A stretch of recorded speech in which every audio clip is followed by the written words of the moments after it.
दीन दयाल बिरद संबारी, हरहुनाथ मम संकट बारी, मंगल भवन अमंगल हारी, द्रबहु सुदशरथ अजिर बिहारी। द्वार बीर सेवक सचिव, कहै उदित रवि देख, जागेहु अजहु न अवधपति, कारुण कवनु विशेषी, दीन दयाल बिरदु संभारी, हरहुनाथ मम संकट बारी, मंगल भवन अमंगल हारी, द्रबहु सुदशरथ अजिर बिहारी। केवल तेरा कलंक और मेरा पछतावा मरने पर भी नहीं मिटेगा या किसी तरह नहीं जाएगा। अब तुझे जो अच्छा लगे वही कर, मुझ मुँह छिपाकर मेरी आँखों की ओर जा बैठ, अर्थात मेरे सामने से हट जा, मुझे मुँह न दिखा। मैं हाथ जोड़कर कहता हूँ कि जब तक मैं जीता रहूँ तब तक तू फिर कुछ न कहना, अर्थात मुझसे न बोलना। अरे अभागिनी, फिर तू अंत में पछताएगी जो तू नहारू तात के लिए गाय को मार रही है। राजा करोड़ों प्रकार से बहुत तरह से समझाकर और यह कहकर कि तू क्यों सर्वनाश कर रही है, पृथ्वी पर गिर पड़े, पर कपट करने में चतुर कैकेयी कुछ बोलती नहीं, मानो मौन होकर मसान जगा रही हो, शमशान में बैठकर प्रेत मंत्र सिद्ध कर रही हो। राजा राम राम रट रहे हैं और ऐसे व्याकुल हैं जैसे कोई पक्षी पंख के बिना बेहाल हो। वे अपनी हृदय में मनाते हैं कि सवेरा न हो और न कोई जाकर श्री रामचंद्र जी से यह बात कहे, हे रघुकुल के गुरु बड़ेरे मूल पुरुष सूर्य भगवान, आप अपना उदय न करें। अयोध्या की बेहाल देखकर अपने आपके हृदय में बड़ी पीड़ा होगी। राजा की प्रीति और कैकेयी की निष्ठुरता दोनों को ब्रह्मा ने सीमा तक रचकर बनाया है, अर्थात राजा प्रेम की सीमा और कैकेयी निष्ठुरता की। विलाप करते करते ही राजा को सवेरा हो गया। राजद्वार पर वीणा बांसुरी शंख की ध्वनि होने लगी। भाट लोग विरुदावली पढ़ रहे हैं और गवैये गुणों का गान कर रहे हैं। सुनने पर राजा को वे वाण जैसे लगते हैं। राजा को ये सब मंगल साज कैसे नहीं सुहाते रहे, जैसे पति के साथ सती होने वाली स्त्री को आभूषण श्री रामचंद्र जी के दर्शन की लालसा उत्साह के कारण उस रात्रि में किसी को भी नींद नहीं आई। राजद्वार पर मंत्रियों और सेवकों की भीड़ लगी है। वे सब सूर्य को उदय हुआ देखकर कहते हैं कि ऐसा कौन सा विशेष कारण है कि अवधपति दशरथ जी अभी तक नहीं जागे। दीन दयाल बिरद संबारी, हरहुनाथ मम संकट बारी, मंगल भवन अमंगल हारी, द्रबहु सुदशरथ अजिर बिहारी, पचिले पहर भ्रीपु नित जागा, आजु हमहि बड़ आचरजु लागा, जाहु सुमंत्र जगावहु जाई, की जही काजु रजायसु पाई, गए सुमंत्र तब राउर माही, देखी भयावन जात डेराई, धाई खाय जनु जाई नहेरा, मनहु विपति विषाद बसेरा, पूछे को न उतरु दे, गए जेहि भवन भूप कैकेयी, कही जय जीव बैठ सिरुनाई, देखी गति गयऊँ सुखाई, सोच विकल विवरण मही परऊँ, मानहु कमल मूल परिहरहूँ, सची व सभीत सकल नहीं पूछी, बोली अशुभ भरे शुभ छूची, दिन दयाल बिरद संभारी, हरहुनाथ मम संकट बारी मंगल भवन अमंगल हारी द्रबहु सुदशरथ अजिर बिहारी परिन राजहि निदनिसी हेतु जान जगदीश राम राम रटि भोर किए कहाई न मरमु महेशु दीन दयाल बिरदु संबारी हरहु नाथ मम संकट बारी। राजा नित्य ही रात के पिछले पहर जाग जाया करते हैं, किंतु आज हमें बड़ा आश्चर्य हो रहा है।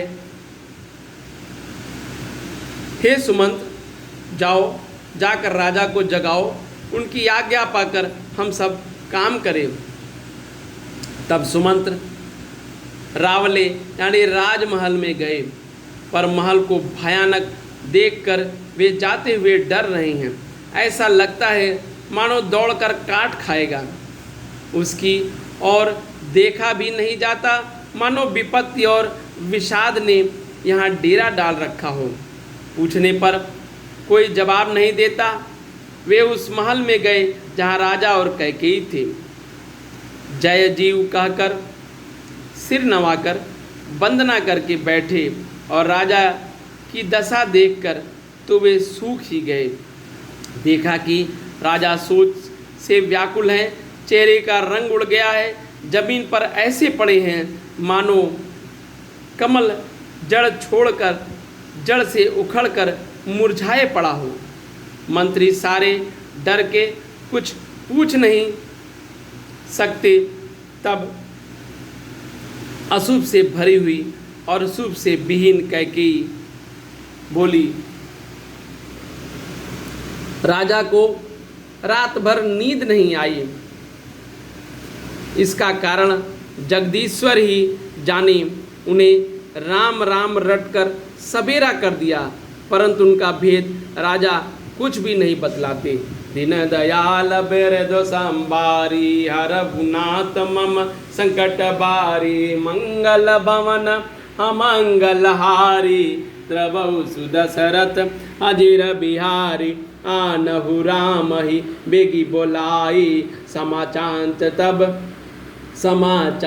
तब पूछे हुआई चलहु सुमंत्र राय रुक जानी लखे कुचाल केन कछुरानी सोच बिकल मग परई न पाऊ राम ही बोली कहाई काराऊ डर धर उर धर देरजु गयहु दुआरे पूछहि सकल देखि मनु मारे समाधान करि सो सबही का गयहु जहाँ दिन कर कुल टेका राम सुमंत्र आवत देखा आदुर कीन पिता समलेखा निकरि बदन कही भूप रजाई रकुल दीप चले उलेवाई राम को बाति सचिव सग जाही देखी लोग तह बिलखाही दीन दयाल बिरदु संभारी हरहु नाथ मम संकट बारी जाय देख रघुवंश मने नरपति निपट कुसाजु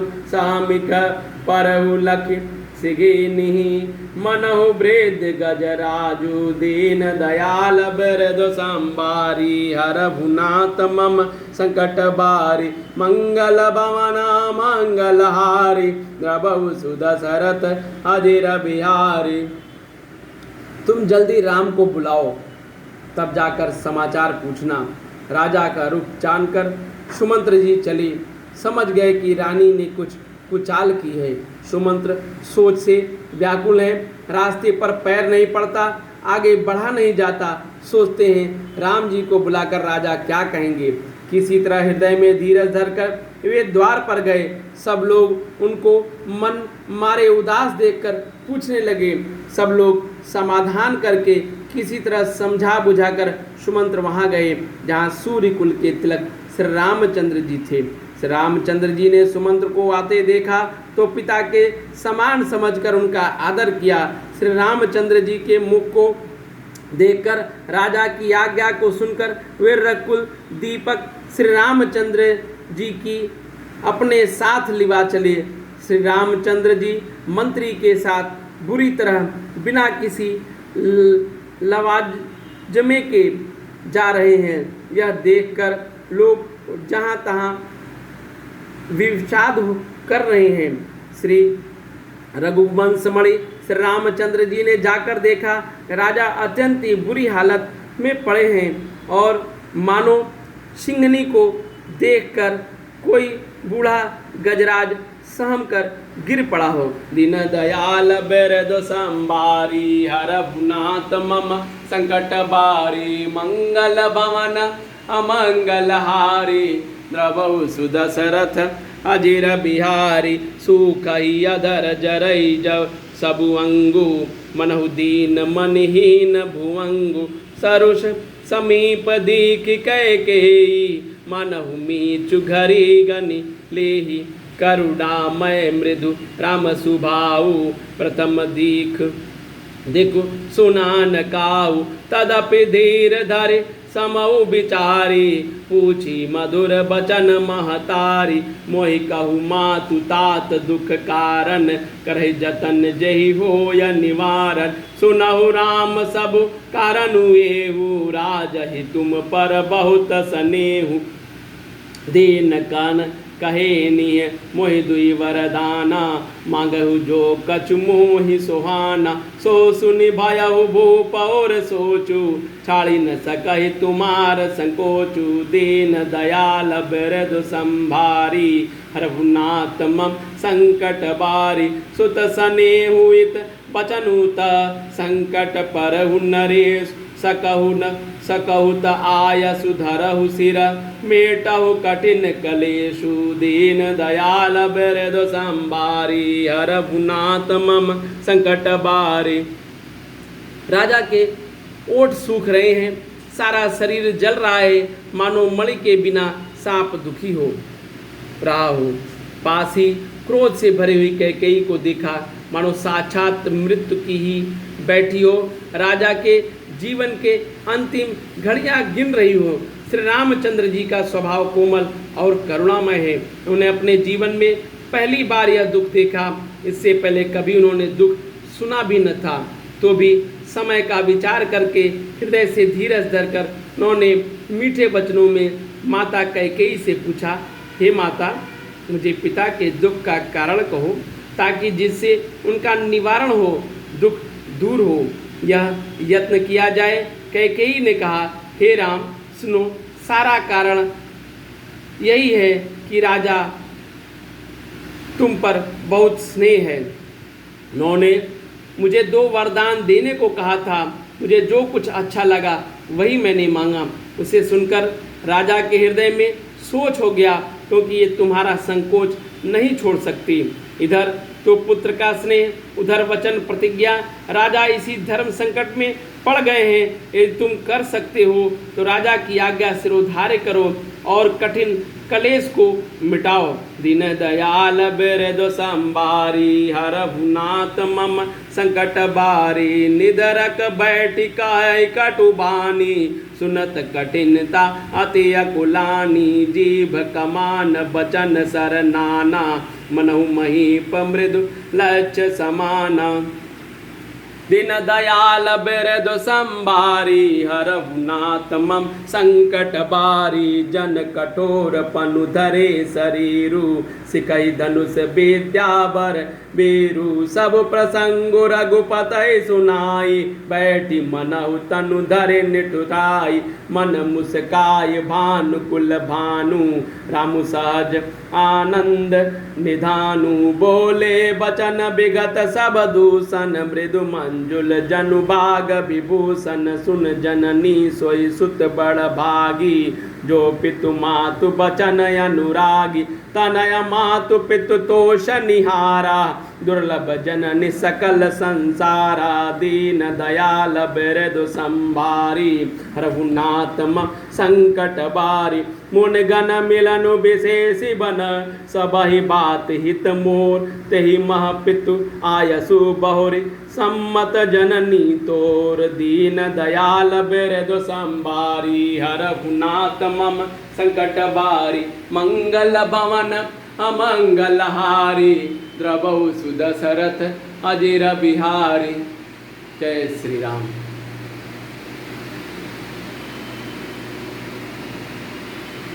दीन दयाल बिरदु संबारी हरहु नाथ मम संकट बारी मंगल भवन अमंगल हारी द्रवहु सुदशरथ अजिर बिहारी।